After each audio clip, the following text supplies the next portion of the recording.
चलते हैं श्रीमद् भागवत महापुराण, जो भगवान श्री कृष्ण का वाङ्मय स्वरूप है।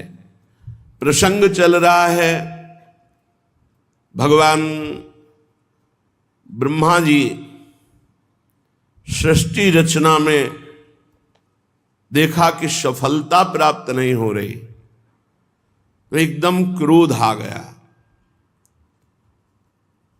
भ्रकुटी चढ़ गई और भ्रकुटी से एक बालक जैसा प्रकट हुआ। वह प्रकट होकर रुदन करने लगा, तो ब्रह्मा जी ने उनका नाम रखा नील लोहित रुद्र। भगवान देवादिदेव महादेव का प्रादुर्भाव श्रीमद् भागवत के अनुसार ब्रह्मा जी की भ्रकुटी मध्य से हुआ। नारायण की नाभि कमल से ब्रह्मा जी की भ्रकुटी मध्य से नील लोहित भगवान शंकर 11 रुद्रों के रूप में कल सुना आपने, और उनकी 11 दैवी शक्तियां रुद्राणी। भगवान ब्रह्मा जी ने आदेश किया कि हे वत्स, आप परम ज्योति स्वरूप हैं, ब्रह्म स्वरूप हैं, आप सृष्टि रचना करें। अब भगवान रुद्र की सृष्टि तो सर्वविनाशकारी देवता, संहारकारी, लय करने वाले, मन्यु मनु महिनस महान शिव ऋतध्वज उग्रता भवकाल वामदेव धृतव्रत, ये नील लोहित भगवान के 11 रुद्र के नाम। और धी वृत्ति उष्णा उमा नियुत सर्पी इला अंबिका इरावती सुधा दीक्षा, ये 11 रुद्राणियां। अब जो सृष्टि की वो बड़ी भयानक थी, सबका नाश करने वाली। रुद्र भगवान की ऐसी सृष्टि है, ये तो सब नष्ट कर देंगे। काहे सर्वांतर्यामी ज्योतिष स्वरूप देवादिदेव, आप तपस्या करो, बंद कर दो सृष्टि, अपनी सृष्टि बंद करे। भूत प्रेत नाना प्रकार के भयंकर ये सृष्टि महादेव जी ने रची। कहा महादेव जी आप सृष्टि बंद कर दो, आप ध्यानस्थ रहो, आप तपस्या करो महाराज। भगवान रुद्र ने कहा जैसी आज्ञा, और वो निरंतर समाधिस्थ रहने। 88 हजार वर्ष की समाधि भगवान शिव की। शंकर सहज स्वरूप संहारा, लाग समाधि अखंड पारा। देवाधिदेव बड़े मंगल मूर्ति, बड़े करुणा में, बहुत जल्दी प्रसन्न हो जाने वाले, प्रसन्न होकर भगवत चरणारविंद की अद्भुत प्रेम लक्षणा भक्ति प्रदान करने वाले। किसी भी जन्म में सही अगर भगवान शंकर की आराधना हुई है तो ही भगवान की भक्ति मिलेगी, अन्यथा नहीं। अयोध्या वासियों से भगवान श्री राम सबको बुलाकर बिठाकर कह रहे हैं, एक मैं चक्रवर्ती सम्राट राजा की तरह नहीं बोल रहा हूं, मैं हृदय की बात कह रहा हूं। सबई कहूं कर जोरी, हाथ जोड़कर कह रहा हूं, शंकर भजन बिना नर भगत न पावे मोरी। और एक गुपुत मत सबहि कहूं कर जोरी, शंकर भजन बिना नर भगत न पावे मोरी। मैं हाथ जोड़कर एक गुप्त बात कहता हूं, यदि भगवान शंकर की कृपा नहीं हुई तो विशुद्ध भक्ति मेरी कोई नहीं प्राप्त कर सकता। शिवद्रोही मम दास कहावा, सो नर मोहि सपन्यों नहीं भावा। भगवान शंकर परम वैष्णवाचार्य देवाधिदेव जब कृपा करते हैं तो प्रिया प्रीतम की भक्ति प्रदान करते हैं, हरि की भक्ति प्रदान करते हैं। अपने को उन्हीं की कृपा कटाक्ष से प्राप्त हुआ है, अपने जानते भी नहीं थे क्या है वृंदावन, क्या है प्रिया प्रीतम। उन्हीं ने नरसिंह मेहता को सीधे रास में भगवान शंकर ने, पूज्य राधा बाबा बाल्यावस्था में भगवान शंकर की आराधना, उसका फल अंतिम जीवन के पलों में राधा राधा राधा राधा राधा। जा पर कृपा न करहि पुरारी, सो न पाव मुनि भगति हमारी। जिस पर भगवान शंकर कृपा नहीं करते वो भगवान की विशुद्ध भक्ति प्राप्त नहीं कर सकता। अगर इस जन्म में प्राप्त है और भगवान शंकर की आराधना नहीं की तो किसी जन्म में बनी है भगवान शिव की आराधना। बिना भगवान शिव की आराधना के हरि भक्ति प्राप्त नहीं होती। तो कोई ऐसा न समझे कि बड़े भयंकर देवता हैं, भयंकर भी हैं और शंकर भी हैं। शिव कल्याण स्वरूप और इतने सुंदर हैं, हम आपको क्या बताएं, क्योंकि जो स्वाद ली हुई बात होती है वो देखी जाती है। इतने भयंकर है कि हम तुम्हें क्या बताएं, और इतने सुंदर हैं कि पूछो मत। कर्पूर गौरम करुणावतारम, साक्षात करुणा बपू, गौरांग गंगाधर, तेज राशि, करुणा बरसती है। भगवान शिव के दो रूप हैं, एक बड़ा शांत प्रसन्न और एक बड़ा घोर। अगर उस रूप में आते हैं तो विश्व का प्रलय उन्हीं से होता है, संहार लीला उन्हीं से होती है। तो जब ब्रह्मा जी ने आज्ञा करी तो भगवान रुद्र अखंड तपस्या में संलग्न हो गए। इसके बाद ब्रह्मा जी ने संकल्प किया तो 10 महान पुत्र प्रकट हुए संकल्प से। पहले मरीच जी, फिर अत्रि जी, फिर श्री अंगिरा जी, फिर पुलस्त जी, फिर पुलह जी, क्रतु जी, भृगु जी, वशिष्ठ जी, दक्ष जी और नारद जी। ये 10 महान तप संपन्न भगवत स्वरूप पुत्र प्रकट हुए। नारद जी ब्रह्मा जी की गोद में प्रकट हो गए। दक्ष जी अंगूठे से प्रकट हुए। वशिष्ठ जी प्राणों से प्रकट हुए। भृगु जी त्वचा से, क्रतु जी हाथ से, पुलह जी नाभ से, पुलस्त ऋषि कानों से, अंगिरा जी मुख से, अत्रि जी नेत्रों से, मरीच जी मन से उत्पन्न हुए। ये 10 संकल्पित महापुरुष प्रकट हुए। फिर ब्रह्मा जी के दाएं छाती से धर्म उत्पन्न हुआ, जिनसे मूर्तिमान भगवान नर नारायण प्रकट हुए। धर्म के पुत्र नर नारायण। और पीठ से अधर्म का जन्म हुआ, उससे संसार को महाभय प्रदान करने वाला मृत्यु प्रकट हुआ अधर्म से। ब्रह्मा जी के हृदय से संपूर्ण संसार को अधीन रखने वाला काम प्रकट हो गया। भाव से क्रोध, नीचे के ओठ से लोभ, मुख से वाणी की अधिष्ठात्री देवी सरस्वती जी, और जनेन्द्री से समुद्र का प्रादुर्भाव हुआ, और गुदा से पाप का निवास स्थान राक्षसों का अधिपति निरिति, छाया से भगवान करदम जी उत्पन्न हुए। सारा जगत भगवान ब्रह्मा जी से उत्पन्न हुआ है। अब बड़ी घटना इस समय एक ये घटी कि जिस समय वाणी की अधिष्ठात्री देवी सरस्वती प्रकट हुई तो इतनी सुंदर थी कि ब्रह्मा जी मोहित हो गए। यद्यपि वासनाहीन है, पर सृष्टि उत्पन्न करनी, इसलिए ऐसा संयोग ब्रह्मा जी की बुद्धि लड़खड़ा गई। जो 10 पुत्र पहले ब्रह्म ऋषि प्रकट हुए, उन्होंने तत्काल हाथ जोड़ा और कहा, पिताश्री आपको शोभा नहीं देता, आप समर्थ हैं, आप अपने मन में उत्पन्न हुए इस काम वेग को रोकिए। आप ये क्या देख रहे हैं, आपकी दृष्टि सही नहीं। पूर्ववर्ती कभी ब्रह्मा ने ऐसा नहीं किया जो पूर्व में ब्रह्मा हुए। आप तेजस्वी हैं, ऐसा आपको शोभा नहीं देता जैसी दृष्टि से आप देख रहे हैं सरस्वती जी की तरफ, क्योंकि आप जैसा करेंगे वैसा ही आचरण संसार में उतरेगा। आप जगत के रचयिता हैं, आप भगवत स्वरूप हैं, मैं आपको नमस्कार करता हूं, लेकिन आपको रोकता हूं, आप अपनी दृष्टि बदलिए।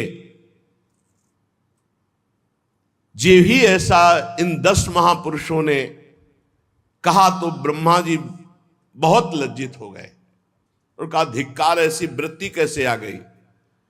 तत्काल उनका शरीर छूट गया धिक्कार देते ही, और वो भयानक कोहरा, अंधकार, काम इनके रूप में प्रकट हुआ। चूंकि ये सृष्टि करनी थी इसलिए ऐसा संकल्प हुआ। कोहरा, अज्ञान, अंधकार, काम।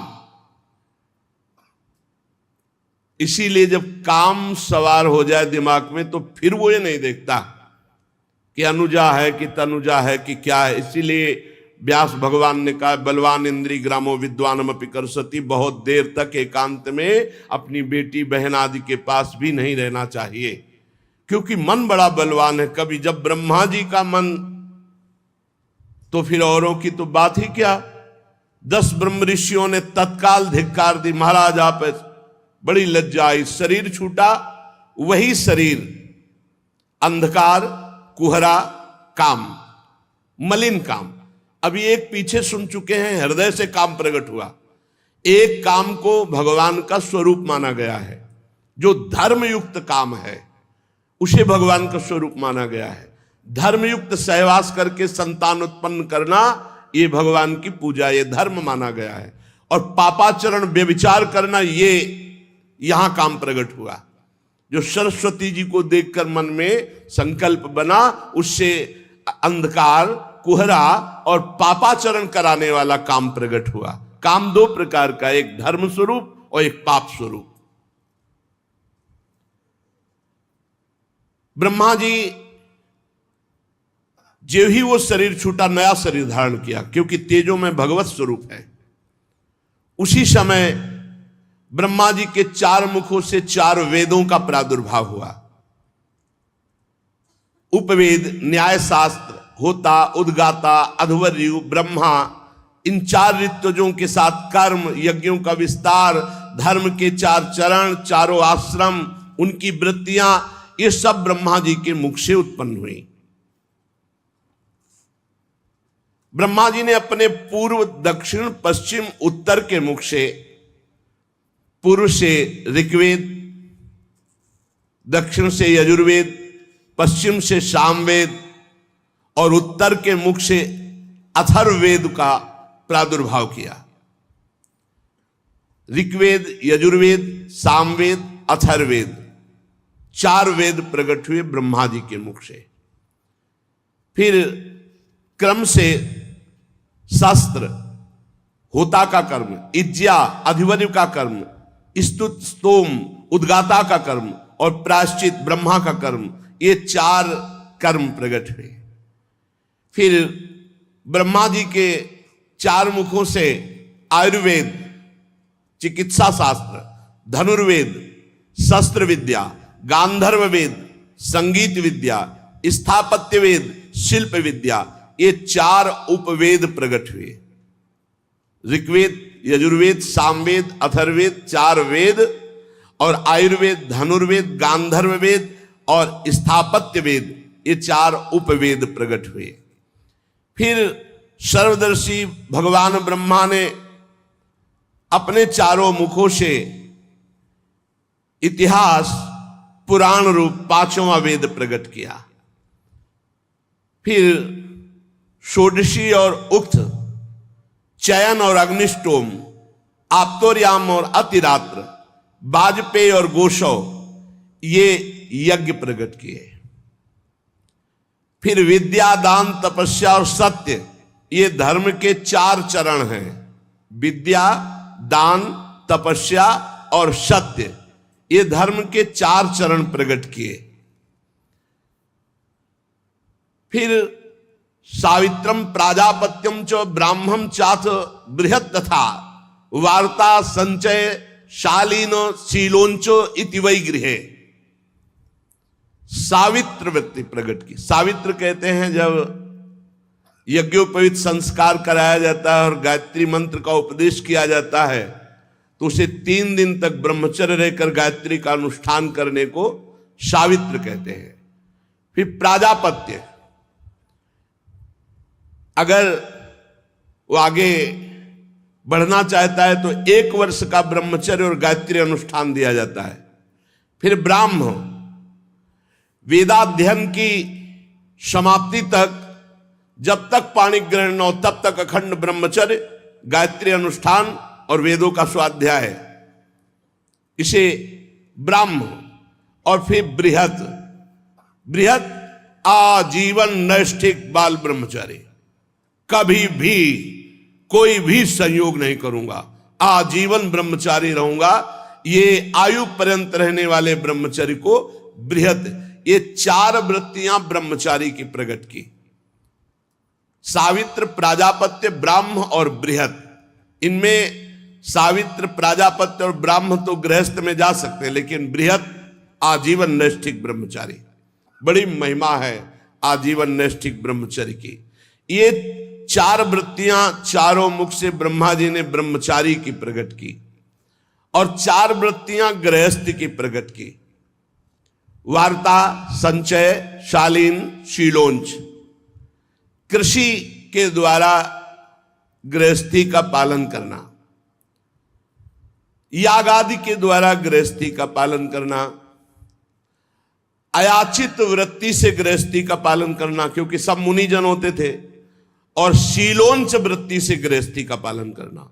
शीलोंच, किसान के खेत का पूरा अन्न कट गया, अब जो दाना और बाली है वो बीनना, बाजार का अन्न उठ गया, अब उससे दाना और बीन करके एकत्रित किए हुए अन्न से 12 महीना चलाना, उसे शीलोंच वृत्ति। शीलोंच वृत्ति वाले से बहुत सब डरते थे, क्योंकि महान तपस्वी होता था, उसका कोई प्रतिग्रह नहीं होता, वो शीलोंच वृत्ति से जी रहा था। उसके द्वारा जो वचन निकलते थे, बड़े बड़े चक्रवर्ती सम्राट कांप करके स्वीकार करते थे, डरते थे कहीं साप न दे दे। ये 4 वृत्तियां गृहस्थ की, वार्ता, संचय, शालीन, शीलोंच। फिर 4 वृत्तियां वानप्रस्थ की, क्योंकि आश्रम है, ब्रह्मचर्य आश्रम, गृहस्थ आश्रम, वानप्रस्थाश्रम, संन्यासाश्रम। वैखानस, बालखिल्य, औदुंबर और फेनप। वैखानस, बिना ज्योति बोई भूमि से उत्पन्न हुए फलादि पदार्थों से आजीवन निर्वाह करना वानप्रस्थ, इसे वैखानस कहते हैं, वानप्रस्थ की वैखानस वृत्ति। और बालखिल्य, नवीन भोजन अन्न मिल जाने पर पुराने अन्न का संपूर्ण त्याग कर देना, ये वालखिल्य वृत्ति। औदुंबर, प्रातः काल उठे, जिधर मुख किया उधर भिक्षा मिली जो फल आदि की, वही लेना, अन्यथा भूखे रह जाना। फेनप, अपने आप जो फल आदि जमीन पे गिरे हुए हैं, तोड़ नहीं सकते, उससे पूरा जीवन निर्वाह करना, ये वानप्रस्थ की 4 वृत्तियां। और फिर सन्यास की 4 वृत्तियां, कुटीचक, बहुदक, हंस और परमहंस।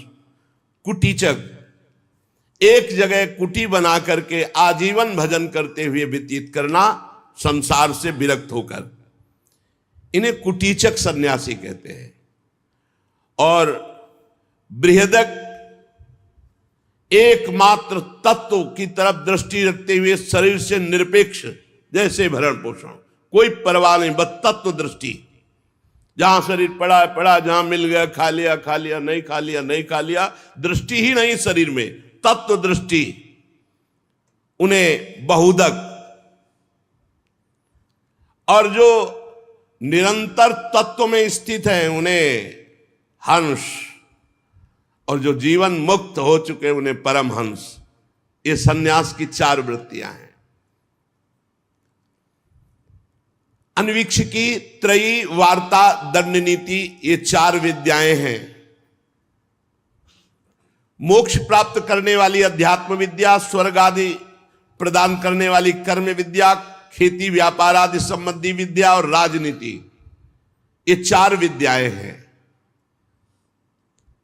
भू, भुआ, स्व, महा, इन 4 आश्रमों का पालन करने वाले यहां 4 लोकों में जाते हैं। जो जीवन मुक्त महापुरुष हो गए वो अगर इनका भोगना चाहे तो वो परब्रह्म में लीन हो जाते हैं। सा, खा, सा, हा, ये 4 शब्द उष्म वर्ण, या, रा, ला, वा, ये 4 शब्द अंतस्था, ये ब्रह्मा जी के मुख से निकल, पूरे ककहरा मात्राएं सब ब्रह्मा जी के मुख से निकली हुई। निषाद, ऋषभ, गांधार, षड्ज, मध्यम, धैवत, पंचम, ऐसा रे गा मा प ध नी, ये ब्रह्मा जी के मुख से निकली। यहां नी से शुरू होता है तो निषाद, नी शा रे गा मा प ध, नी में निषाद, जो वो ऋषभ, सा में षडज, रा में ऋषभ, गा में गांधार, मा में मध्यम, धा में धैवत, पा में पंचम। ये ब्रह्मा जी से शब्द ब्रह्म प्रकट हुए। यही इसी के आधार पर संगीत कला है जितनी है। सारे गा मा पा ध नी, षडज, ऋषभ, गांधार, मध्यम, धैवत, पंचम, निषाद। फिर ब्रह्मा जी की अव्यक्त एक वाणी प्रकट हुई, ओम आ उ मा ओम। ये परिपूर्ण ब्रह्म स्वरूप है। यही सब मंत्रों का अधिष्ठाता है। जो ब्रह्म प्राप्ति के हैं सब में प्रणव, यही इसके उच्चारण में आ उ मा। ओ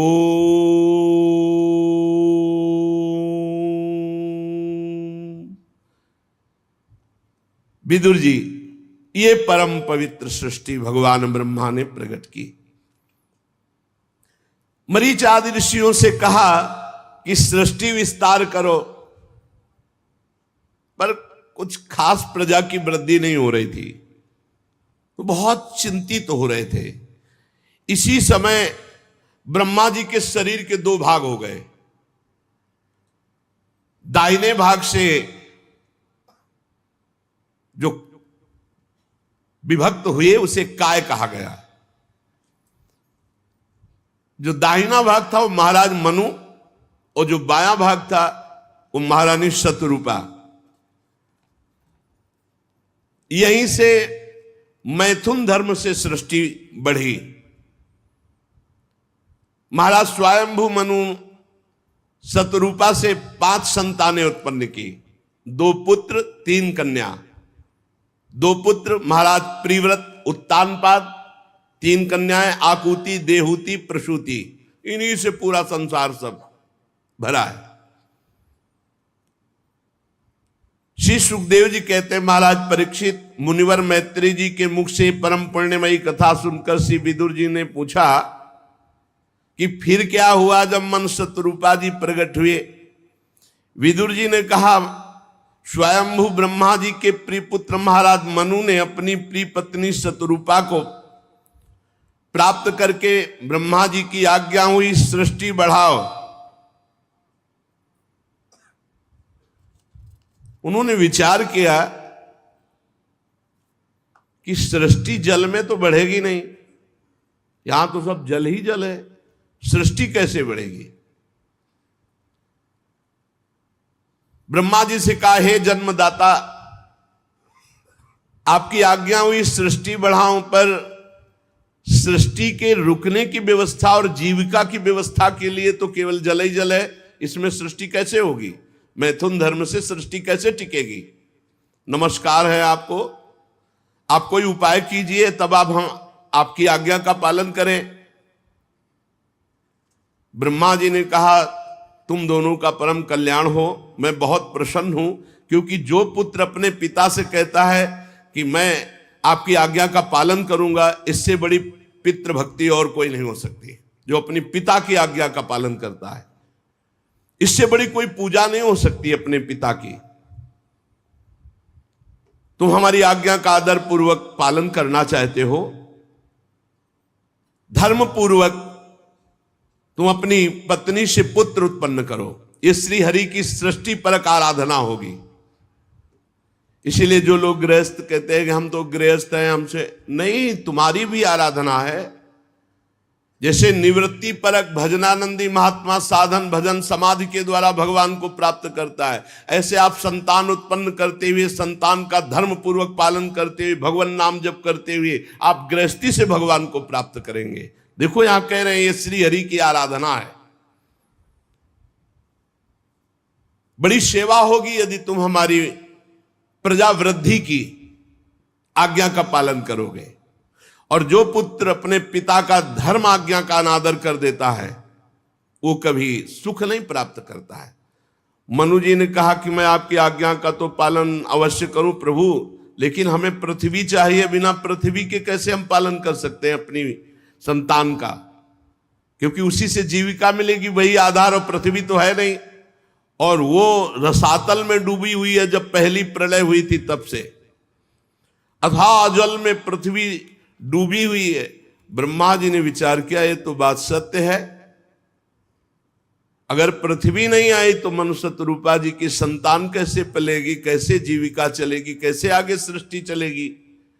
ब्रह्मा जी बहुत चिंतित हो गए और भगवान का चिंतन करने लगे।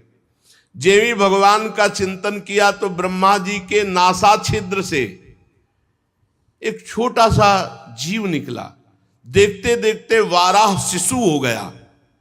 और बड़े आश्चर्य की बात कि देखते देखते आकाश तक ऐसे पर्वताकार वाराह, भारी घुरघुराहट, भगवान का वाराह अवतार।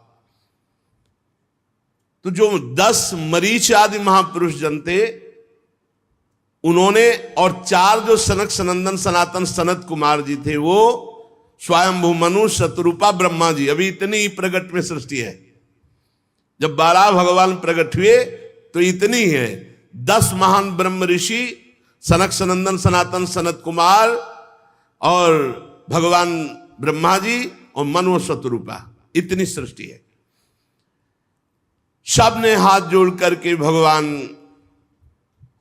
वाराह की तरफ सर झुकाकर नमस्कार किया और विचार करने लगे कि ऐसा तेजोमय श्याम वर्ण वाराह, ये कौन दिव्य हो सकता है। अभी निकला तो छोटा, फिर पोरुए के बराबर, फिर एक वाराह शिशु, और फिर ये पर्वताकार, आदि अंत ही नहीं दिखाई दे रहा, इतना विशाल स्वरूप। अभी ये सोच ही रहे थे कि भारी गर्जना करके अपने पंजे से जल को, सर्वशक्तिमान भगवान की गर्जना से समस्त दिशाएं गूंज उठी। भगवान ब्रह्मा जी समझ गए कि अभी जिनका चिंतन किया था कि पृथ्वी कैसे आएगी, तो हमें लगता है हमारे भगवान ने अवतार धारण किया, वाराह अवतार। भगवान का स्वरूप संपूर्ण रूप से वेद भी नहीं जान सकते, फिर औरों की तो बात क्या है। मुनीश्वरों ने भगवान की स्तुति की। भगवान वाराह रूप से गुरगुरा रहे थे, बड़े जोर से आवाज, और उनके रोमों से जो जल उस सबको परम पवित्र कर रहा था। यज्ञपति भगवान स्वयं हरि वाराह रूप धारण कर ब्रह्मादि के सामने खड़े थे। बड़े सौम्य भाव से मुनियों ने भगवान को प्रणाम किया। भगवान जब घुरघुराते तो ऐसा लगता था कि वज्रपात हो रहा, इतनी जोर की गड़गड़ाहट भीषण। और जब पंजे मारते तो ऐसा मानो ज्वार भाटा आ रहा है समुद्र में, विशाल काय वाराह रूप। समुद्र मानो पुकारने लगा, हे यज्ञेश्वर मेरी रक्षा करो प्रभु, मैं आपका ये प्रहार नहीं सह सकता। यज्ञ मूर्ति भगवान अपने पैने खुनों से जल को चीरते हुए जलराशि के उस पार पहुंचे, फिर रसातल पहुंचे। वहां देखा पृथ्वी विराजमान है, जल में डूबी हुई प्रलयंकार, जब प्रलय हुआ था उस समय के जल से डूबी हुई पृथ्वी वही थी रसातल में। भगवान ने अपनी दाढ़ों पर संपूर्ण पृथ्वी को उठाया और ऊपर की तरफ जल चीरते हुए आए। बड़ी शोभा हो रही थी, लेकिन बड़ा विघ्न हो गया। जब प्रभु पृथ्वी को लेकर के ऊपर की तरफ आ रहे थे तो महापराक्रमी हिरणाक्ष ये जल के भीतर ही भगवान पर गदा से प्रहार कर दिया, और ये प्रकट होते ही अपने वीर योद्धा को खोज रहे थे। कोई वीर योद्धा मिले जो मेरी भुजाओं की खुजलाहट मिटाए। हिरणाक्ष, आगे प्रसंग आएगा कि बीच में कहां से आ गया हिरणाक्ष। उस समय भगवान ने पृथ्वी को तो दाढ़ पे संभाल के रखा, और लीला से ही थोड़ी देर युद्ध की लीला करते हुए, जैसे मतवाला जो सिंह है वो गजराज के बच्चे को मार डाले, उल्टा थप्पड़ मारा था हिरणाक्ष के, उल्टा ऐसे थप्पड़, बस उतने में ही प्राण पखेरु, महाबलशाली। जैसे गजराज अपने दांतों पर कमल पुष्प धारण करे हो, ऐसे ही बहुत पूरी पृथ्वी को, ऐसा कोई भार नहीं लग रहा भगवान को। बाहर जल से निकाल के लाए, तमाल के समान नीलवर्ण वाला भगवान को जब देखा पृथ्वी लेकर आते हुए, ब्रह्मा मरीच आदि को निश्चय हो गया कि ये स्वयं भगवान श्री हरि है। तब हाथ जोड़कर भगवान की स्तुति करने लगे। ऋषियों ने कहा, हे भगवान अजित आपकी जय हो, जय हो। जितम जितम ते जित यज्ञ भावन, त्रयीं तनुम स्वाम परिधुन्वते नमः। यद्रोमगर्ते सुनिलिलिरध्वरास, तस्मै नमः कारण सुकरायते। जय हो आरा भगवान आपकी जय हो। आप अपने वेदत्रयी रूप विग्रह को फटकार रहे, आपको नमस्कार है। आपके रोमकूपों में संपूर्ण यज्ञ लीन है। आपने पृथ्वी का उद्धार करने के लिए ये वाराह रूप धारण किया। हे भगवान आपको नमस्कार है। हे प्रभु, कोई भी दुराचरण करने वाला कभी आपका दर्शन नहीं प्राप्त कर सकता। लोग कहते हैं भगवान हमें दर्शन क्यों नहीं देते, जैसी पद्धति है दर्शन की वैसे चलो। अधकचरे योगी को भगवान का दर्शन नहीं होता, दुराचारी को, जो दुराचार परायण है उसे भगवान का दर्शन नहीं होता। रूपम तवई तन्नु दुष्कृतात्मनानाम, ये जो दुष्कृत आचरण करने वाले हैं इनको भगवान के पास रहते हुए भगवान उनके हृदय में रह रहे, फिर भी वो दर्शन नहीं कर सकते। प्रभु आपने बड़ी कृपा करी। समस्त मंत्र देवता द्रव्य यज्ञ कर्म सब आपके स्वरूप है, आपको नमस्कार है। वैराग्य भक्ति और मन की एकाग्रता से ही आपका अनुभव किया जा सकता है। वैराग्य भक्ति और मन की एकाग्रता से ही आपका अनुभव किया जा सकता है। आप सबको विद्या प्रदान करने वाले विद्या गुरु हैं। जिसके हृदय में भी ज्ञान होता है भगवान देते हैं। आपको पुनः पुनः प्रणाम है। प्रभु आपके दांतों पर रखी हुई भूमंडल बड़ा सुशोभित हो रहा है। चराचर जीवों को सुखपूर्वक रहने के लिए आपने जगन माता पृथ्वी का उद्धार किया। आप हमारे पिता हैं और पृथ्वी हमारी माता है। प्रभु आपको और पृथ्वी माता को बार बार प्रणाम है। रसातल में डूबी हुई इस पृथ्वी को निकालने का साहस केवल आप ही कर सकते थे, दूसरा नहीं। हे वाला भगवान आप सर्वाश्चर्य में हैं, आपको नमस्कार है। इसीलिए रोज प्रातः पहले भूमि के चरण। अब तो सब आधुनिकता बढ़ती जा रही है, वैदिक सिद्धांतों को शास्त्रों को मानना या जानना ही नहीं तो माने क्या। सबसे पहले सैया से उठकर भूमि माता को प्रणाम करना चाहिए, फिर सदगुरु का स्मरण नाम जप मंत्र, फिर अपनी दिनचर्या। श्री मैत्रेय जी कहते हैं, ब्रह्मवादी मुनियों ने जब भगवान की स्तुति की तो वारा भगवान ने अपनी शक्ति से पृथ्वी को ऐसे स्तंभित कर दिया कि जल में ना डूबे। रसातल से लीला पूर्वक लाई हुई पृथ्वी को जल पर रखकर भगवान श्री हरि स्थापित कर दिया और अंतर ध्यान हो गए। विदुर जी, भगवान की लीला में चरित्र अत्यंत कीर्तनीय है। जो इस प्रसंग को सुनेगा उसके सारे पाप ताप नष्ट हो जाएंगे। जो भगवान की मंगलमयी कथा को सुनाता है या सुनता है, भगवान अंतस हृदय से बहुत जल्दी उसके ऊपर प्रसन्न हो जाते हैं। जब भगवान प्रसन्न हो जाते हैं तो फिर प्राप्त करना क्या बाकी रह जाता है, क्या दुर्लभ होता है। ये पशु स्वभाव वाले मनुष्यों को छोड़कर ऐसा कौन होगा जो आवागमन और दुखों से मुक्त करने वाली भगवान की लीला कथा ना सुने। श्री विदुर जी महाराज ने कहा, अभी तो आप ब्रह्मा जी की सृष्टि के कुछ चुने हुए नाम ले रहे थे, ये बीच में हिरणाक्ष कहां से आ गया प्रभु? 12 भगवान से युद्ध करने हिरणाक्ष कहां से प्रकट हो गया?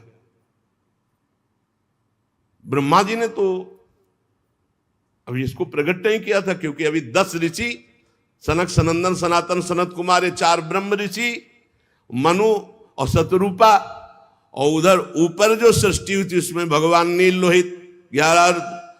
तो ये हिरणाक्ष कहां से आ गया बीच में?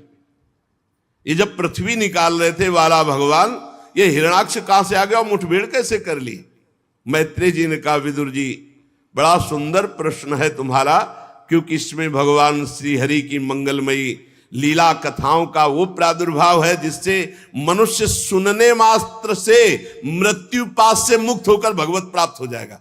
कर लो ना विश्वास, हित दो विश्वास है तब वही सुधरे बात, ना तरु माया पंथ में फिरे जी टक्कर खात। अपने लोग रोज भगवान की चर्चा सुनते धाम में बैठकर, रोज भगवान की लीला कथा, नाम कीर्तन। अभी कोई कल्याण की कमी रह गई क्या? अरे कल्याण का कल्याण हो गया। मस्त रहो, बस नाम जप करते हुए गंदी बातों से बचो तो जीवन मुक्त हो, अभी जीवन मुक्त हो। पूर्व काल में ब्रह्मा जी ने ये इतिहास परंपरागत सुनाया था, वही मैं तुम्हें सुना रहा हूं। मैत्रेय जी कह रहे हैं कि एक बार दक्ष की पुत्री दिति, अब इसका प्रसंग आगे है। अभी आपने सुना था जो शतरूपा जी की 3 पुत्रियां थी, उन्हीं से ये सब सृष्टि का विस्तार हुआ है। 2 पुत्र, प्रिव्रत उत्तानपाद, आकुति प्रसूति देहुति, 3 कन्याएं। इन्हीं में से सब आगे चलकर इनके विस्तार में आ गए, इन्हीं 3 में से है। तो दिति ये एक दिन संध्या के समय कामातुर हो गई, और जो अभी 10 महापुरुषों के नाम लिए गए थे उनमें से कश्यप जी भी थे। कश्यप जी इनके पति हैं। कई कन्याएं कश्यप जी को वरण हुई। संध्या के समय कामातुर होकर कश्यप जी का वस्त्र पकड़ लिया और कहा, अब पति ही है, कि प्रभु मैं देखती हूं कि अग्नि जिह्वा भगवान की आराधना का समय है ये, मैं जानती हूं सूर्य अस्ताचल को जा रहे हैं, बिल्कुल इस समय ऐसा नहीं करना चाहिए। पर जैसे मत वाला हाथी केले के वृक्ष को मथ डालता है, केले के वन को, ऐसे ही इस प्रसुद्ध धनुर्धर कामदेव ने मेरे पर विजय प्राप्त कर ली। अर्थात मैं कामाग्नि से पीड़ित हूं, मैं बेचैन हूं, मैं नहीं सह सकती। अब आप कृपा करके आपका कल्याण हो, मेरी इस पीड़ा को दूर करें, और ऐसा संतान हो जिससे आपका सुयश हो। हमने आपको बहुत प्यार से वरण किया है। हमारे पिता ने दक्ष ने एकांत में हमसे पूछा था तुम्हें कैसा पति चाहिए, तो मैंने आपका ही नाम लिया था, अर्थात मैं आपको बहुत प्रेम करती हूं। ये प्रेम का दबाव भी डाला। इसलिए अब मुझ दीन के ऊपर कृपा कीजिए। मुझे कामदेव ने परास्त कर दिया, मैं बेचैन हूं। कश्यप जी ने कहा ठीक है, तुम्हारी इच्छा धर्मयुक्त है, कोई अधर्मयुक्त नहीं है, लेकिन इस समय नहीं, यह समय अधर्म का। अगर ऐसा किया गया तो भारी अधर्म हो जाएगा, क्योंकि संध्या काल है। इस समय केवल भगवान की आराधना की जाती है। गृहस्थाश्रम में अपनी पत्नी की कामना को पूर्ण करना धर्म कहा गया है, लेकिन समय पर। यह समय संध्या काल का है, इस समय नहीं। इंद्रिय रूपी शत्रु से जो परास्त होकर धर्म का उल्लंघन करता है, उसका पतन हो जाता है, नाश हो जाता है। तुम्हारी जैसी भार्या, और वो भी धर्म का उल्लंघन, बिल्कुल ठीक नहीं है, इस समय नहीं। क्योंकि इस समय भूत भावन भगवान शंकर अपने गणों के साथ भ्रमण करते हैं, और जिसके घर में संध्या वंदन आरती पूजा ये सब नहीं होती है, तो वहां फिर विनाशकारी लीला होती है। ये सब ऐसा नहीं कि मनमानी। संध्या के समय भोजन नहीं किया जाता, संध्या के समय मैथुन नहीं किया जाता, संध्या के समय इधर उधर नहीं। उस समय भगवत चिंतन, ध्यान परायण, अगर आप कहीं सेवा में भी हैं तो भी 2 मिनट भगवान का स्मरण करते हुए, जैसे प्रातःकालीन बेला, वैसे जटाजूटधारी भगवान शंकर, जिनके जटाओं से स्मशान की धूलि का बवंडर उठता है, वो संध्या के समय भ्रमण करते हैं। उनके 3 नेत्र हैं, सूर्य और चंद्रमा। ये 2 नेत्र हैं जो सही ढंग से चलते हैं, तो सूर्य और चंद्रमा वाले नेत्र काम करते हैं। जो धर्म विरुद्ध आचरण करते हैं तो तीसरा नेत्र काम करता है, जो सर्वनाश विनाशकारी। संसार में भगवान शंकर का ना कोई अपना है ना कोई पराया है। जैसा करोगे तत्काल वैसे ही फल मिलेगा। उनके लिए ना कोई आदरणीय है, ना कोई निंदनीय है, ना बंदनीय है, कोई ना त्याजनीय है, ना कोई अपना है, ना कोई पराया है। मस्त इसीलिए कहा गया भोले बाबा। बड़े बड़े देवता जिन भोगों की चाह करते हैं, लात मार के उन भोगों का सदैव अपने ध्यान में मगन रहते हैं। ऐसा ही लिखा है, भोगों को लात मार करके सदैव अपने ध्यान में मगन रहते हैं। विवेकी पुरुष को चाहिए कि कोई ऐसा अपराध भगवान शंकर का ना करे। खिलवाड़ मत समझ लेना, वो देवादिदेव अगर वो चुप भी हो गए तो आद्या शक्ति अंबा अर्धांगिनी है, कहीं का नहीं रखेंगी। कैसे नहीं रखेंगी? या देवी सर्वभूतेषु बुद्धि रूपेण संस्थिता, बुद्धि घुमा देंगी, वहां फंसा देंगी जहां से निकलना मुश्किल है। बहुत समझाया पर देवी दीति तो एकदम ब्रह्मर्षि कश्यप जी का वस्त्र पकड़ लिया और कहा मैं आपका उपदेश सुनने के लिए आपसे प्रार्थना नहीं किया। कश्यप जी ने भगवान को नमस्कार किया कि है जरूर कोई लीला जो समझाने पर भी नहीं समझ रहे। इसके बाद फिर स्नान करके वाणी को संयम में करके सनातन ब्रह्म का ध्यान करने लगे कश्यप जी। जैसा दीति जी चाह रही थी वैसा, क्योंकि पति हैं। अब इसके बाद दीति जी को बहुत भय लगा कि इस समय मैंने भारी अपराध कर दिया। जब स्नान करके अपने नित्य कर्म में कश्यप जी तो आकर चरणों में सर नवाया और कहने लगी, ब्रह्मर्षि, इस नीच काम के लिए मैंने आपको प्रेरित किया, भारी अपराध बन गया, क्षमा कर दीजिए। आप कह रहे थे भगवान शिव इस समय विचरण करते हैं, तो क्या मेरे गर्भ को नष्ट कर देंगे वो? कुछ उपाय कीजिए, देवाधिदेव महादेव मेरे गर्भ को नष्ट ना करें। क्योंकि जो दुष्टता भगवान शिव को पसंद नहीं, अगर वो करता है तो वो क्रोध मूर्ति भी है, फिर वो नष्ट कर देते हैं। प्रजापति, आप बड़े कृपालु हैं, आप मुझ पर कृपा कीजिए और चरणों में गिर पड़ी दीति जी। चुप रहे। संध्या वंदन जप अनुष्ठान पूरा करने के बाद कश्यप जी ने कहा, बहुत समझाने पर भी तुम्हारा चित्त काम वासना से मलिन था, इसलिए तुमने हमारी बात नहीं मानी और हमें भी अवहेलना करने के लिए ऐसे कार्य पर मजबूर किया। इसलिए अमंगलमयी देवी, तुम्हारी कोख से विश्व का अमंगल करने वाले पुत्र पैदा होंगे, जो बार बार लोक और लोकपालों सहित अपने अत्याचार से पूरे भूमंडल को रुला देंगे।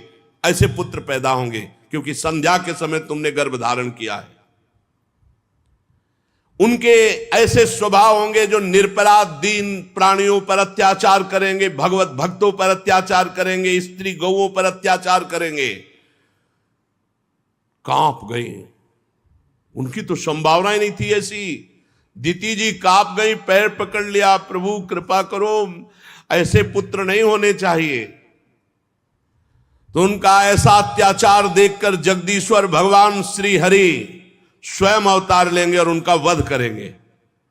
तब दीति ने मुस्कुरा दिया, फिर तो ठीक है, फिर तो ठीक है। यदि भगवान के द्वारा हमारे पुत्रों का उद्धार होगा फिर तो ठीक है, फिर तो जैसे हो। दीति ने कहा, प्रभु अब मैं आपसे प्रार्थना नहीं करूंगी, ठीक है, ऐसे ही पुत्र हो। जब भगवान श्री हरि स्वयं मारेंगे फिर मुझे कोई परवाह नहीं, मेरे पुत्रों का परम मंगल होगा। कश्यप जी ने कहा, देवी मैं देख रहा हूं तुम्हें पश्चाताप हुआ, शोक हुआ।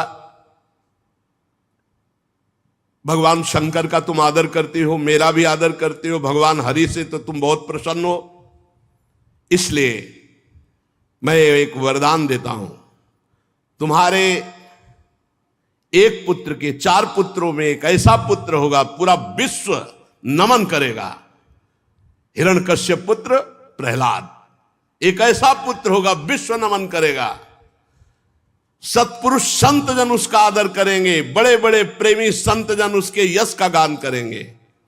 जिस पर खोटे सोने को बार बार तपाकर शुद्ध किया जाता है, उसी प्रकार अनुकरण करने के लिए, भक्ति का अनुकरण करने के लिए तुम्हारे पौत्र को आदर्श माना जाएगा। प्रहलाद जी सब भक्तों में श्रेष्ठ है, इतनी कम अवस्था में इतनी ऊंची स्थिति भक्ति की, इसीलिए सबसे पहले प्रहलाद, नारद, पराशर, पुंडरीक, पहले प्रहलाद जी का नाम। साधु जन तुम्हारे पौत्र की प्रशंसा करेंगे और स्वयं भगवान तुम्हारे पौत्र के लिए अवतार धारण करेंगे। भगवान ही तो नरसिंह रूप में आकर हिरण्यकश्यप, दीति बहुत प्रसन्न हुई। देखो ये होता है महापुरुषों का सानिध्य। उनके पति महापुरुष हैं, कश्यप जी बड़े भजनानंदी महापुरुष हैं। उसी का प्रभाव है कि गलत कार्य तो हो गया और परिणाम भी गलत आया, लेकिन बड़ा मंगल हो गया, सुधार हो गया। भगवान के द्वारा उनके पुत्रों को मारा जाएगा और पौत्र भगवान का महान भक्त होगा। बड़ा आनंद हुआ दीति को सुनकर 2 बातें, कि हमारा पौत्र भगवान का भक्त होगा और हमारे पुत्र भगवान के हाथ से मारे जाएंगे।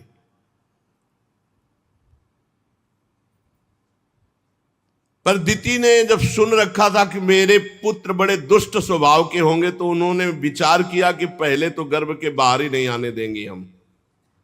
कोई साधारण माता थोड़ी थी, अरे उन्हीं की बहन से तो सब देवता प्रकट हुए, अदिति से, और दीति से सब दैत्य हुए, ये सब देवी हैं। मेरे पुत्र दुष्ट स्वभाव के होंगे, इसलिए मैं कश्यप जी के महान वीर को बाहर निकलने नहीं दूंगी उधर से। 100 वर्ष तक गर्भस्थ शिशु को रोक रखा, प्रसव ही नहीं होने दिया 100 वर्ष तक। यह है दैवी शक्ति संपन्न मां। ऐसे पुत्रों को जन्म ही नहीं होने दूंगी जो जगत का मंगल करेंगे 100 वर्ष तक। अब क्या हुआ, वो कोई साधारण तो थे नहीं, तो 100 वर्ष गर्भ में रहने के कारण उनका इतना तेज बढ़ गया कि सूर्य तेजहीन हो गए। इंद्रादि लोकपालों की शक्ति क्षीण हो गई। सब ब्रह्मा जी के पास गए, बोले सूर्य में प्रकाश करने का तेज नहीं रहेगा, हमें त्रिभुवन का शासन करने का तेज नहीं रहेगा, ये क्या हो रहा है।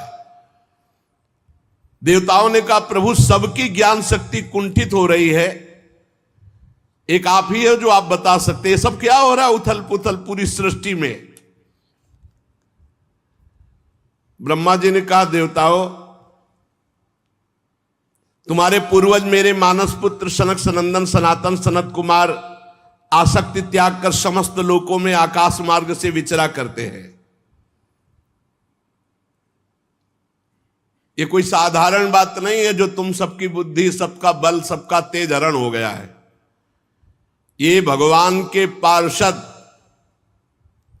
दिति के गर्भ में, तो दिति ने अपने गर्भ को रोक लिया कि अनिष्टकारी पुत्रों को जन्म नहीं होने देंगी, तो उनके तेज से सबका तेज नष्ट हो रहा है। तो आखिरकार कश्यप जी के वीर से जो गर्भस्थ हैं वो हैं कौन? तो ब्रह्मा जी हंसे और कहा देवताओं, तुम्हारे पूर्वज मेरे मानस पुत्र सनक सनंदन सनातन सनत कुमार ये चारों आकाश मार्ग से विचरण करते रहते हैं। एक बार वो भगवान श्री नारायण के दर्शन के लिए वैकुंठ धाम में जा पहुंचे। वहां सब विष्णु रूप होते हैं, सब विष्णु, सब चतुर्भुज। केवल श्री लांछन चिन्ह और कौस्तुभमणि दो चीज नहीं होती, बका पहचानना मुश्किल है कि ये पार्षद है कि भगवान हरि है। बिल्कुल हरि स्वरूप। सब प्रकार की कामनाएं छोड़कर जो भगवान का निरंतर भजन करते हैं वही वहां जा सकते हैं, दूसरा कोई नहीं। बड़ी ही सुंदर शोभा, अब वैकुंठ की शोभा क्या,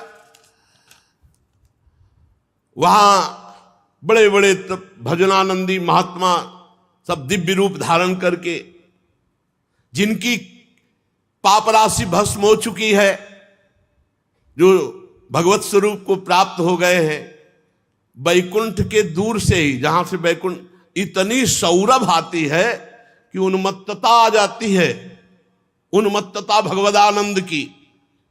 वो घ्राणेन्द्री में गई सनकादि के तो व्याकुल हो गए भगवान के दर्शन के लिए। भगवत स्वरूप कबूतर कोयल सारस चकवे पपीहे हंस तोते तीतर मोर, इनका कोलाहल हो रहा है। इनकी आवाज सुन ले तो बेसुध हो जाए, ऐसे वैकुंठ के पक्षी हैं। श्री हरि तुलसी से अपने श्री विग्रह को सजाते हैं, तुलसी जी को बहुत प्यार करते हैं, तुलसी जी की गंध का आदर करते हैं भगवान श्री हरि।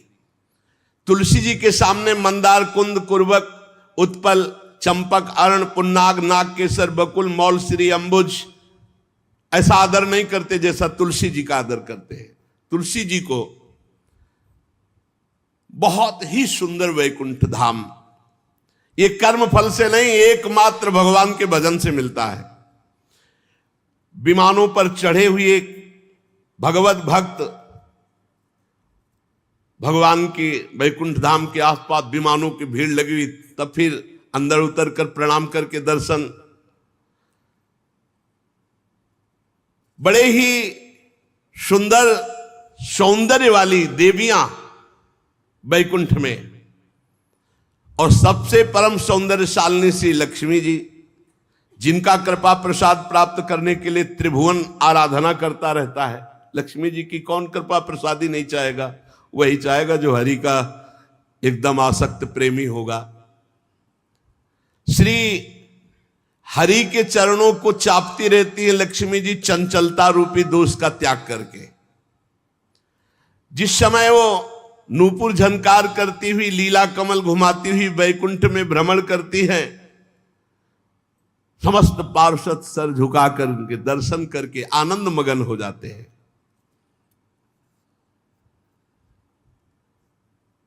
जो लोग भगवान की पापहारिणी लीला कथाओं को सुनते हैं, कभी भूल से भी काम संबंधी प्रपंच चर्चा नहीं सुनते और नाम जप करते हैं, भगवान को जीवन अर्पित करते हैं, वही वैकुंठ लोक जाते हैं। बड़े अभागे हैं जो लोग संसार की बातों में मन लगाते हैं, भगवान की कथा नहीं सुनते। उनके सारे पुण्य नष्ट हो जाते हैं, वो घोर नरकों में जाते हैं जो संसार की चर्चा सुनते हैं। इस मनुष्य योनि की बड़ी महिमा है। हम ब्रह्मादि भी चाहते हैं कि अगर हमें मनुष्य शरीर मिल जाए तो हम खूब भगवान का भजन करके सीधे वैकुंठ जाएं, भगवान के धाम। और हम वृंदावन वासी तो वैकुंठ भी नहीं चाहते। इस प्रकार भगवान की जो आराधना करते, नहीं चाहते ब्रजवासी वैकुंठ। आप देखो, जब यहां अपना कन्हैया है ना, तो वहां बहुत दूर वाला है, वो ईश्वर बैठा हुआ है, उसके पार्षद सब। ब्रजवासी जनों ने कहा, कन्हैया सुनते तुम भगवान हो? बोले हाँ है। तो बोले नंद बाबा जब वहां गए ना वरुण जी के, तो वहां बताया कि बड़े बड़े देवता तुम्हारी लंबी दंडवत कर रहे थे, भगवान भगवान कह रहे थे, तुम भगवान हो? बोले जब कह रहे थे वो तो मान लो क्या है। बोले हम तब जाने जब भगवान हो। तुम्हारा वैकुंठ कैसा है दिखाओ, काहे को तुम वैकुंठ की बात करो? बोले नहीं, अगर भगवान हो तो तुम दिखाओ ना। अब सखा को तो अपने प्राण प्यारे कन्हैया सखा हो, तो भगवत भाव, ऐश्वर्य भाव, विस्मृत सखा भाव में ठाकुर जी ने कहा, जो ब्रह्म हृदय यमुना जी जहां क्रूर जी को दर्शन दिए, स्नान करो।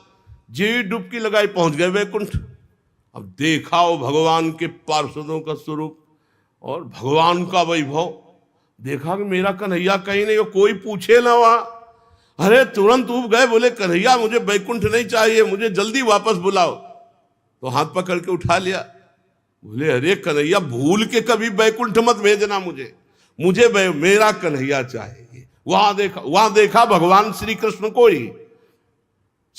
को ही देखा, पर वहां नजदीक नहीं जाने दे रहे थे। भगवान का वैभव, वैकुंठ धाम का वैभव। कहा मुझे ऐसा वैकुंठ नहीं चाहिए जहां तुमसे गले में हाथ डालकर बात न कर सके। अरे इतने बड़े बड़े अस्त्र शस्त्र लिए वहां देवता थे जो हमें तुम्हारे पास नहीं, हमें नहीं चाहिए वैकुंठ। और कहीं वृंदावन की शोभा तो शिव श्रीपति यद्यपि ललचाही, मन प्रवेशति न हो को लाही। हे रज की तुल वैकुंठ नहीं और लोक की माया। अभी तो धाम प्रकाशित नहीं हुआ ना, चिदानंद तक वृंदावन के आगे, वृंदावन की लता सम कोटि कल्प तरुणाए, रज की तुल वैकुंठ नहीं और लोक की माए। जिस धाम में बैठे आप कथा सुन रहे हो ना, अलौकिक चिदानंद, जहां वैकुंठाधिपति भी जिसकी महिमा अपने श्री मुख से गान करते हैं। देवादिदेव भगवान श्री हरि मंद मंद मुस्कुरा रहे हैं। लक्ष्मी जी चरण चाप रहे, सब चतुर्भुज नारायण स्वरूप भगवान के पार्षद तैनात अपनी अपनी सेवा में। अब सनकादि तो विकल ही हो गए थे दर्शन के लिए। जे भगवान के श्री चरणों की तुलसी की गंध आई तो प्रेम विकलता हो गई दर्शन के लिए। बड़े आनंद मगन थे, भगवत दर्शन की प्रबल लालसा थी। 6 ड्योढ़ी पार कर गए और जे इस 7वीं ड्योढ़ी में गए तो हाथ में गदा लिए हुए, समान आयु, महान तेजस्वी, बाजूबंद कुंडल किरीट आभूषणों से अलंकित, अरविंदाक्ष, और सनकादि को देखते ही क्षुभित हो गए। वो वैसे प्रसन्न मुद्रा में थे, ये देखो भगवान की इच्छा, क्षुभित हो गए। और जे भी 7वीं ड्योढ़ी पार करने लगे, सनक सनंदन सनातन सनत कुमार, बेत लगा दिया कि इनको कोई नहीं रोक सकता। अच्छा वैकुंठ में कौन सा डर था भैया, कि भाई कहीं कुछ अविनाशी भगवान के धाम में कोई ऐसा प्रवेश नहीं कर सकता। और दूसरी बात यह थी कि कुछ मान लो झोला बेग अटैची होती तो होता कि चलो भाई चेक कर लो। वो तो दिगंबर है, लंगोटी भी नहीं भाई, कुछ हाथ में नहीं, दिगंबर। पता नहीं भगवान की प्रेरणा, तो देखते ही क्षुभित हो गए और बेत लगा दिया। चारों कुमार तत्व ज्ञानी थे, ब्रह्म दृष्टि रखने वाले थे, पर फिर भी गुस्सा आ गया। यही बात पकड़ ली है, कर तुम अन्यथा कर तुम सर्व समर्था सा ईश्वरा, हरि इच्छा भावी बलवाना, हृदय विचारत संभ सुजाना। भगवान की इच्छा काम करती, ब्रह्म दृष्टि तत्व ज्ञानी महापुरुष में क्रोध आ जाना और जय विजय को संशय हो जाना, बेत लगा दे रहा, ये भगवान की इच्छा। हर समय 5 वर्ष की अवस्था के रहते सनक सनंदन सनातन सनत कुमार, और दिगंबर रहते, और हरिश शरणम मुख से निकलता रहता है। द्वारपालों ने बड़ा शील स्वभाव के विपरीत व्यवहार कर दिया। ऐसा द्वारपालों का शील स्वभाव नहीं है, और उन्होंने दुर्व्यवहार कर दिया, रोक दिया, रुक जाओ, बेत लगा दिया। वैसे और जो वैकुंठवासी द्वारपाल थे एकदम सावधान हो गए, ये क्या, जय विजय ने ये क्या कर दिया, ऐसे महापुरुषों को क्यों रोक दिया। अब अपने प्रभु के दर्शन के लिए व्याकुल होकर जा रहे थे तो एकदम भ्रकुट चढ़ गई, लाल लाल आंखें हो गई सनक सनंदन सनातन सनत कुमार की। क्रोध से कहने लगे, अरे द्वारपालो, तुम लोग तो महती सेवा के प्रभाव से इतनी उच्च कोटि की अवस्था को प्राप्त हुए हो, भगवत पार्षद बने हो, तुम सर्वज्ञ हो, जैसे भगवान सर्वज्ञ हो वैसे तुम सर्वज्ञ हो, जैसे भगवान समदर्शी हो वैसे तुम समदर्शी हो। तुम्हें मेरे में क्या भेद दिखाई दिया, क्या दिखाई दिया जिसे रोक लिया, ये विषमता क्यों, ये स्वभाव में अशांति क्यों, ये विरोध किस लिए, यहां कौन ऐसा आ सकता है जिस पर शंका की जाए। तुम कपट रखते हो, अब क्रोध ही आ गया था, तुम दूसरों पर शंका करते हो। भगवान के उदर में सारा ब्रह्मांड, इसलिए यहां रहने वाले ज्ञानी जन सर्वात्मा श्री हरि से अपना कोई भेद नहीं मानते, बल्कि अंतर्भाव हरि स्वरूप रहते हैं यहां वैकुंठ में। तुम वैकुंठाधिपति के पार्षद हो, देव स्वरूप हो, तुम्हें हम में क्या दिखाई दिया जो रोक दिया। क्या तुम्हें भगवान से कोई भय होने की संभावना हुई कि मेरे द्वारा भगवान के प्रति कोई भय हो जाएगा। तुम बहुत मंद बुद्धि के हो, भारी अपराध कर दिया, अब तुम वैकुंठ में रहने लायक नहीं हो। ये निर्णय भगवान की इच्छा से नहीं, बोल नहीं सकते ऐसे। जैसे सनक सनंदन सनातन सनत कुमार अपनी महिमा में, ऐसे जय विजय अपनी महिमा में पाई भर कम नहीं है। अतएव तुम्हारे लिए हम दंड विधान करते हैं।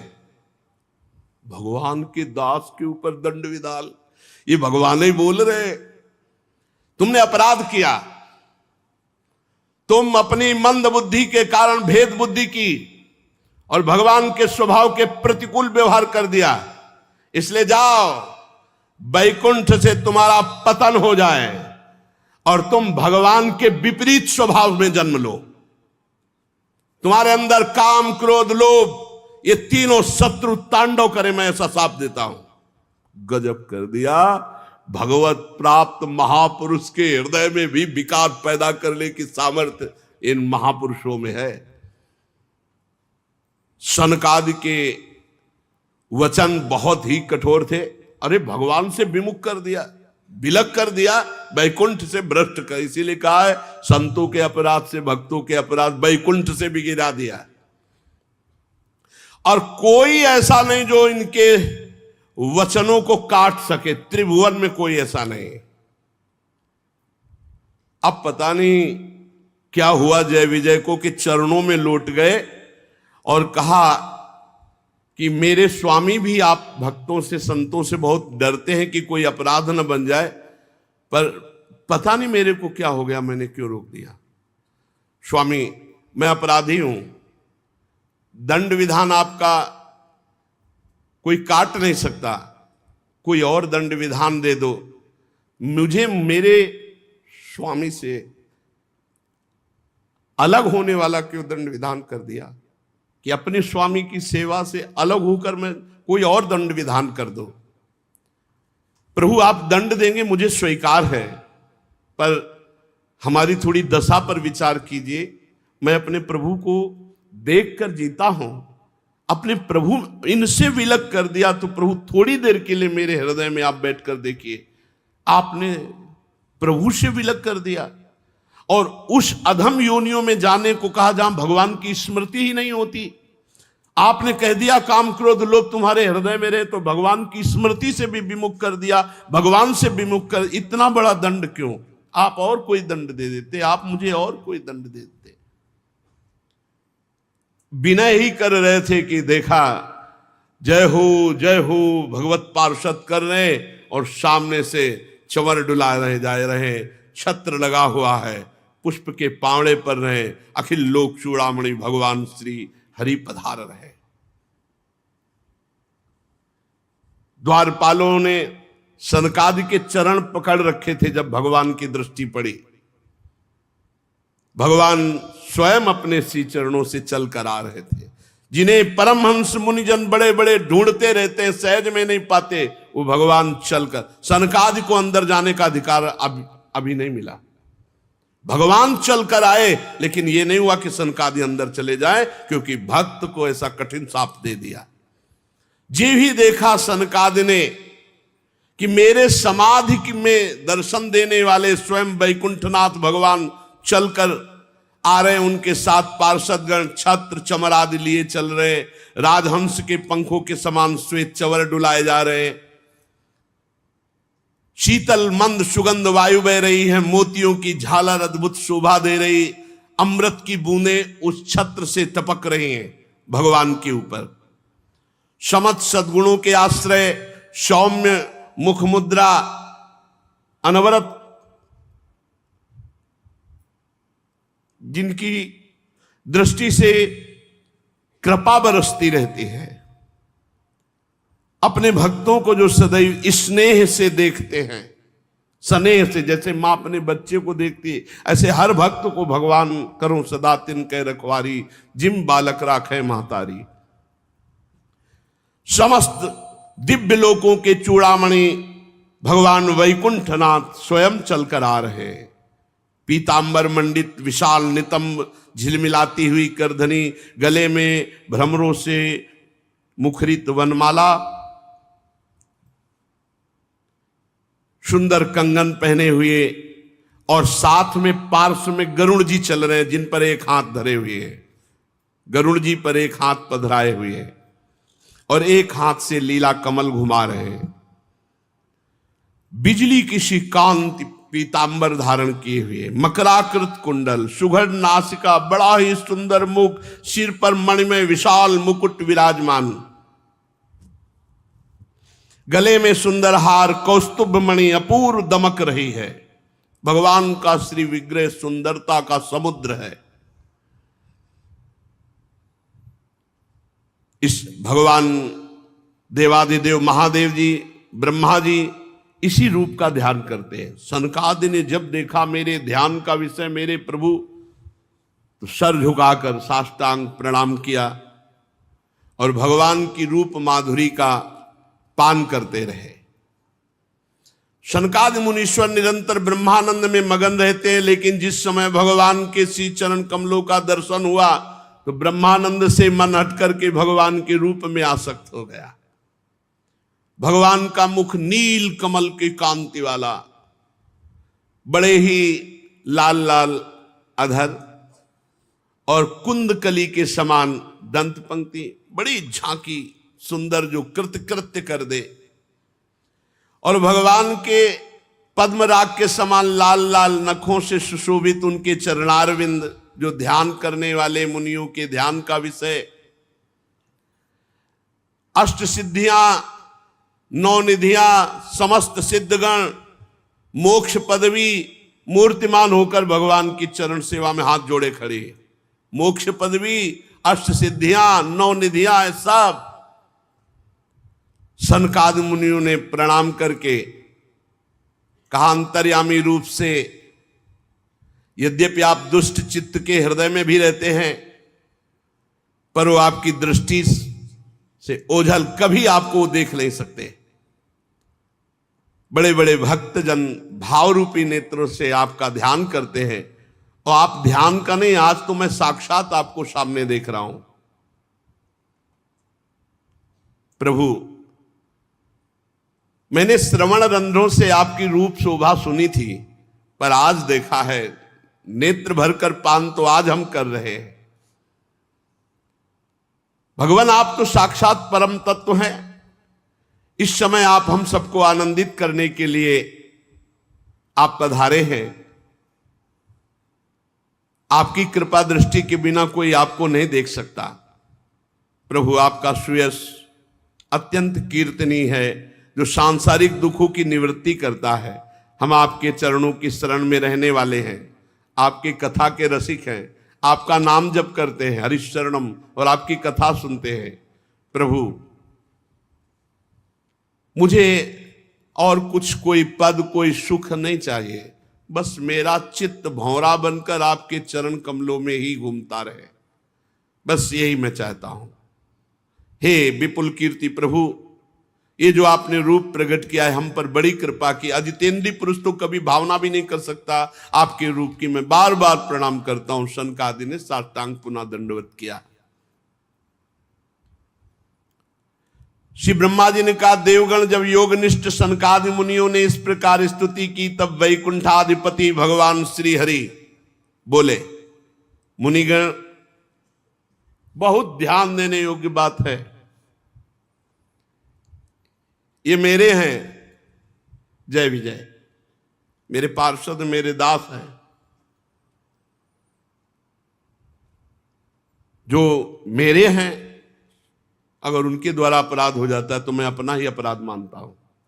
सनकादि को अपना नहीं का ध्यान देने बात है। ये भगवान की दासता और सेवा का पक्ष है।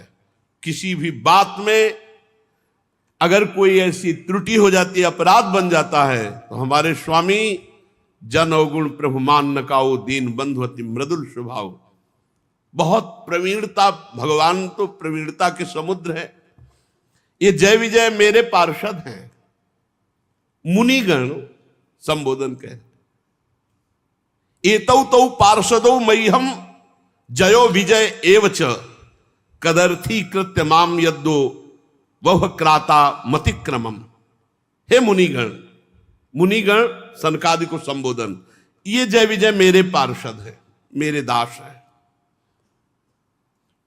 आपका अपराध किया, अवज्ञा की, आपने इन्हें दंड दिया, स्वीकार है। क्योंकि आप जैसे ब्रह्म ऋषि मेरे आराध्य देव हैं। मेरे दासों के द्वारा जो तिरस्कार किया गया है उसे मैं अपना अपराध मानता। ये पक्षवत, ये बाहर से शब्दों में समझ में नहीं आ गया, अंदर की बात है। आप मेरे आराध्य देव हो, ब्रह्म ऋषि हो, लेकिन मेरे अनुचरों के द्वारा, मेरे दासों के द्वारा जो अपराध हुआ वो मेरे द्वारा अपराध हुआ, मैं अपना अपराध मानता। ये जो प्रियता है, ये अमोघ प्रियता है भगवान की। ये प्रिय, ये मेरे दास के द्वारा अपराध हुआ, मतलब मेरे द्वारा अपराध हुआ। आप जरा इस बात को समझिए। मुनिगण, ब्रह्म ऋषिगण ऐसे संबोधन सनकादि को, ये मेरे पार्षद हैं, मेरे अनुचरों द्वारा हुआ अपराध मैं अपना अपराध मानता हूं। मैं अपना किया हुआ अपराध मानता हूं, मैं नहीं किया ऐसा। मैं आपसे प्रसन्नता की भीख मांगता हूं। देखो देखो, ये बहुत बड़ी बात है, बहुत बड़ी बात है, बहुत बड़ी बात। ये लीला भगवान की अगर समझ में आ गई तो उमा राम स्वभाव जे जाना, ताय भजन तज भावना न। मेरे भगवान कैसे कृपालु हैं। कह रहे मैं आप लोगों से प्रसन्नता की भीख मांगता हूं, भगवान कह रहे। गजब की बात, मतलब इसके आगे क्या बोलने लायक रह गया। तद्वः प्रसादयाम यद्य ब्रह्म दैवम परम ही में। मैं आपसे प्रसन्नता की भिक्षा मांगता हूं इनके लिए। क्या? सेवकों के अपराध करने पर संसार में उनके स्वामी का नाम होता है, स्वामी का नाम लिया जाता है। इसलिए सेवक का अपराध मानो स्वामी का अपराध। इसलिए मैं आप प्रसन्न हो जाएं, आपसे भिक्षा मांगता हूं।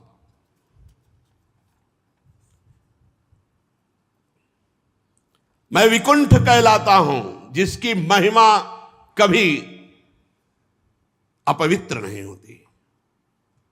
सारा जगत मेरी महिमा का गान करके पवित्र होता है। जो कोई आप जैसे महात्माओं का अपराध कर दे तो मेरी भुजा ही क्यों ना हो, मैं उसे तुरंत काट डालूंगा। दोनों बातों को समझिएगा। अरे आप जैसे महात्माओं की सेवा करने से, आप जैसे महात्माओं की चरण रज से पवित्रता प्राप्त होती है, सारे पाप तत्काल नष्ट होते हैं। उसको ऐसा सुंदर स्वभाव मिलता है कि वो मुझे प्राप्त कर लेता है। देखो ना, मैं उदासीन रहता हूं लेकिन लक्ष्मी एक क्षण के लिए भी मुझे नहीं छोड़ती। क्यों? इन्हीं लक्ष्मी का कृपा कटाक्ष प्राप्त करने के लिए ब्रह्मादि देवता बड़े बड़े नियमों और व्रतों का पालन करते हैं। जो मुझे अपने कर्म समर्पित कर देते हैं या आत्मसमर्पण कर देते हैं, ऐसों को अगर भोजन पवाया जाए तो एक एक ग्रास पर जो सुंदर पकवान भोजन, तो जैसा मैं वहां तृप्त होता हूं वैसा यज्ञ से तृप्त नहीं होता। जो कर्म फल समर्पित किए हुए, मुझे समर्पित किए हुए मेरे भक्त हैं, मेरे भक्तों को जब कोई पवाता है तो एक एक ग्रास पर मैं वैसा प्रसन्न होता हूं जैसा किसी यज्ञ करने से प्रसन्न नहीं होता। योग माया मेरे अधीन है। मैं अखंड असीम ऐश्वर्य का स्वामी हूं। मेरा ही चरणोदक गंगा जी हैं। भगवान शंकर इसी को मस्तक पर धारण करते हैं और लोगों को पावन करते हैं। मैं पवित्र ईश्वरों का भी ईश्वर होकर के अपने भक्तों की चरण रज मुकुट पर धारण करता हूं। ये बहुत बड़ी बात है। ये बहुत बड़ी बात भगवान कह रहे। मैं योग माया का पति हूं, स्वामी हूं, अखंड असीम ऐश्वर्य है। मेरा चरणोदक ही गंगा जी, और जिस गंगा जी को स्वयं महादेव जी मस्तक पर धारण करते हैं और समस्त लोगों को पावन करते हैं, ऐसा मैं परमेश्वर होकर भी अपने भक्तों की चरण रज अपने मुकुट पर धारण करता हूं। कौन हो सकता है भक्तों से बढ़कर? भगवान कह रहे, ब्रह्म ऋषि, दुग्ध धेनु, दूध देने वाली गाय, अनाथ प्राणी, ये सब मेरे साक्षात स्वरूप हैं। जिनकी बुद्धि भ्रष्ट हो जाती है वो इनको कष्ट देते हैं। फिर मेरे द्वारा नियुक्त यमराज के गिद्ध जैसे दूत उनको नोच नोच कर खाते हैं, फिर उनको नरक भोगना पड़ता है। अगर कोई भक्त का कटु भाषण से भी तिरस्कार कर दे तो मैं बर्दाश्त नहीं कर सकता। कटु भाषण से भी तिरस्कार कर दे तो मैं बर्दाश्त नहीं करता। और अगर कहीं मेरे भक्त को प्रसन्न चित्त से, अमृत भरी दृष्टि से, मुस्कान के द्वारा आदर कर दे तो मैं उसको ऐसे ही मानता हूं जैसे पिता अपने पुत्र का। ऐसे मैं सदैव उसकी रक्षा करता हूं, उसका पालन करता हूं। जो मेरे भक्त की अशांति भरी वार्ता, क्रोध में भक्त नाराज हो रहा है और खूब, लेकिन वो हाथ जोड़कर ही बात करता है, आप शांत हो जाइए, और प्रसन्न कर लेता है तो मुझे अधीन कर लेता है। भगवान का भक्त मान लो आपसे नाराज, पर आप हाथ जोड़े ही खड़े, बस आप क्षमा कीजिए, आप प्रसन्न हो जाइए, आप शांत हो जाइए, तो वो मुझे अधीन कर लेता है।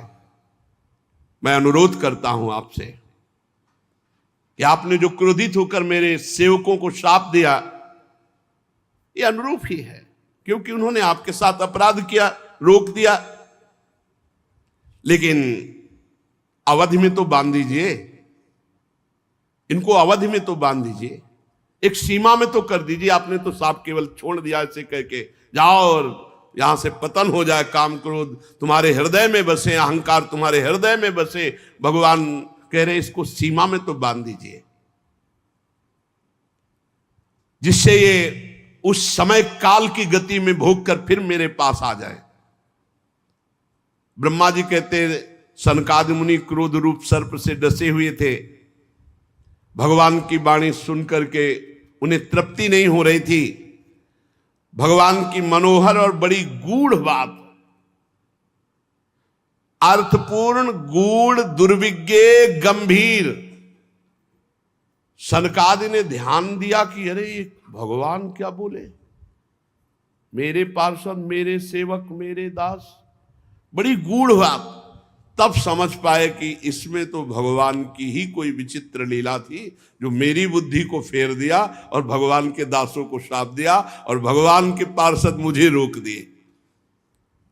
तब वो आनंदित हुए, पुलकित हुए, अरे अरे इसमें तो भगवान की ही लीला है, ये तो भगवान की योग माया का प्रभाव। तब हाथ जोड़कर बोले, सर्वेश्वर प्रभु, आप ये बोल करके मुझे बड़ा अनुग्रह किया, मेरे हृदय अब ज्ञान प्रकाशित हो रहा है कि आप क्या करना चाहते हैं।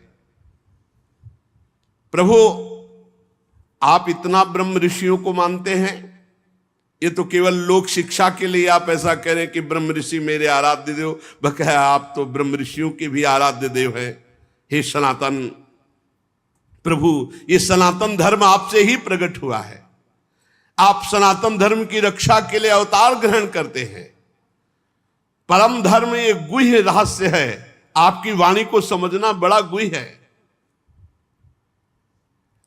निवृत्ति प्राण योगी जन आपकी आराधना करके आपको प्राप्त होते हैं, अर्थार्थी जन आपके चरणों की उपासना करके लक्ष्मी जी को प्राप्त करते हैं, अर्थात ऐश्वर्य प्राप्त करते हैं। प्रभु, आप साक्षात धर्म स्वरूप हैं, आप शिक्षा देने के लिए ऐसा कह रहे हैं। वस्तुतः आपसे बढ़कर के कौन हो सकता है। हे देव, हम सब आपके द्वारा रक्षणीय हैं, आप हमारी रक्षा कीजिए। सर्वेश्वर, अब शाप तो निकल ही गया है, आप चाहें तो मिथ्या कर दें। द्वारपाल आपके हैं, जैसा उचित चाहें आप मुझे दंड दें या पुरस्कार दे, मैं भी आपका हूं और वो भी आपके हैं, आप जैसा चाहो प्रभु करो। आपके अनुचरों को शाप दिया, इसलिए मुझे तो लगता है कि दंडनीय अपराध हमसे बन गया, आप मुझे दंड दे दो, स्वीकार है। श्री भगवान ने कहा, नहीं मुनिगण, आपने जो इनको शाप दिया सच मानिए, परम सत्य मेरी प्रेरणा से हुआ है। भगवान ने कहा, ये मेरी प्रेरणा, सत्य मानिए मेरी प्रेरणा से हुआ है। अब ये 3 जन्म तक दैत्य भाव को प्राप्त होंगे और क्रोधावेश में हर समय मेरे में एकाग्र रहेंगे और मैं अवतार बार बार लेकर के इनका उद्धार करूंगा और इन्हें पुनः स्थापित करूंगा अपने द्वारपाल के रूप में। ब्रह्मा जी कहते हैं, मुनीश्वरों ने नयनाभिराम भगवान श्री हरि के दर्शन के, प्रभु की परिक्रमा की, प्रणाम किया और प्रमदित होकर फिर हरिश शरणम रटते हुए भगवान ने जय विजय से कहा, जाओ भयभीत मत होना, तुम्हारा कल्याण हो, हर समय मेरे में वैर भाव रखना। देख लो भगवान क्या कह रहे हैं, मेरे से वैर भाव रखना तो अंतिम समय तक यही बोल करके प्राण त्याग रहा। कहां राम रन हतोपचारी, भगवान का ऐसा अनन्य दास है कि भगवान की आज्ञा को उल्लंघन नहीं। अनन्य दास उसे कहते हैं कि यदि स्वामी आदेश कर दे कि मार हमारी छाती पे घूसा, तो उसी समय बिना विचारे घूसे का प्रहार कर दे स्वामी पर, उसे अनन्य दास कहते हैं। जैसे अनन्य दास भीष्म जी तान तान के बाण मार रहे हैं श्री कृष्ण के शरीर पर, जहां विपक्ष में खड़े हैं। अभी भक्ति का वो जो रंग आता है वो एक अलग होता है, ये रंग में रंगे हुए हैं, परिपक्व हैं। भगवान ने क्या कहा, डरना मत। भगवान ने कहा, जाओ किसी भी तरह से मैं भयभीत मत होना, तुम्हारा कल्याण करने के लिए मैं समर्थ हूं, मेरे से बैर रखना, मेरे से बैर रखना। जाओ तुम जन्म लो और मैं भी जन्म लूंगा। मैं ब्रह्म तेज को मिटा सकता हूं लेकिन मिटाना नहीं चाहता, क्योंकि मेरा ऐसा ही मत है।